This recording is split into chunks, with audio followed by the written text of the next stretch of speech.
না খেয়ে আছি, এমনকি জলও জুটছে না। তার মানে তো এই না যে আমরা হাল ছেড়ে দেব, বরং আমরা এগিয়ে গিয়ে দেখি না সড়কের রাস্তা পাই কিনা। যদি গ্রাম বা লোকালয় পাওয়া যায় তাহলে নিশ্চয়ই দুটো খাবারের ব্যবস্থা হবে, জলের ব্যবস্থাও হবে। ভাই চলো তাই চলেন। সত্যি তো আমাদের ভেঙে পড়া চলে না, চলেন যাই। ওই তো সড়কের পথ, চলো।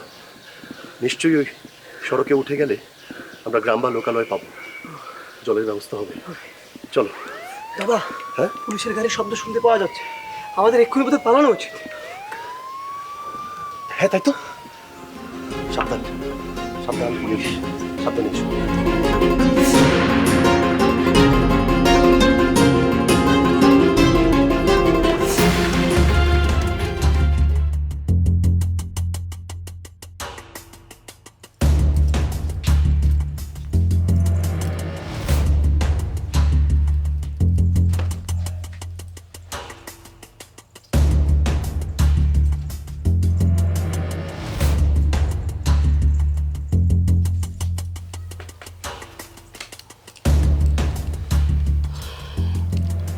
শুনলাম কর্তামা বাড়ির এক অংশ নাকি বিক্রি করে দিচ্ছে।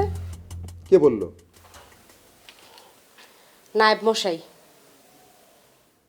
বড় বাড়ি তো কর্তামায়ের নামেই, তিনি যদি সিদ্ধান্ত নিয়েই ফেলেন সেখানে তো আমার কিছু করার নেই। কিন্তু বাড়ি বড় ছেলে হিসাবে তো আপনাকে একবার ক্ষতি পারত। কিন্তু কর্তামা যে আমাকে পছন্দ করে না সে তো তুমি খুব ভালো করেই জানো। জানি বলেই তো কষছি, জায়গা সম্পত্তি সব যে আস্তে আস্তে শেষ হয়ে যাচ্ছে, আপনার কি সেদিকে কোনো খেয়াল আছে?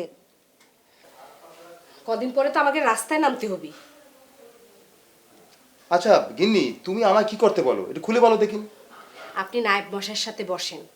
এই সম্পত্তির মধ্যে আপনাকে দু ভাইয়েরও তো ভাগ আছে, দু ভাইয়ের মধ্যে সমানভাবে বন্টন করতে হবে। কর্তামায়ের উচিত ছিল আপনাকে দু ভাইয়ের সাথে কথা কওয়া। আপনি একটু নায়েব মশাইয়ের সাথে কথা কন। কথা বলে কোনো লাভ নেই, কর্তামা যখন একবার সিদ্ধান্ত নিয়েই ফেলেছে তিনি তা করেই ছাড়বেন। আমি জানি তো, আমি জানি আপনার সাথে কথা কয়ে আমার কোনো লাভ হবে না, সব হচ্ছে আমার এই ভাগ্য।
পুরো জঙ্গলটা খুব ভালো করে খোঁজো, একটা কোনো যেন বাদ না থাকে। আজকে এক টাকা পাওয়া দেবো না। চলো চলো।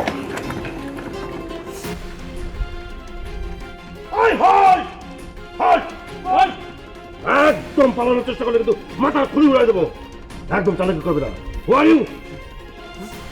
তুমি স্যার, আমার মনে হয় আমরা যাদের খুঁজতে এসেছি এও তাদের দলের একজন। তাহলে তোকে থানায় যেতে হবে। জি স্যার।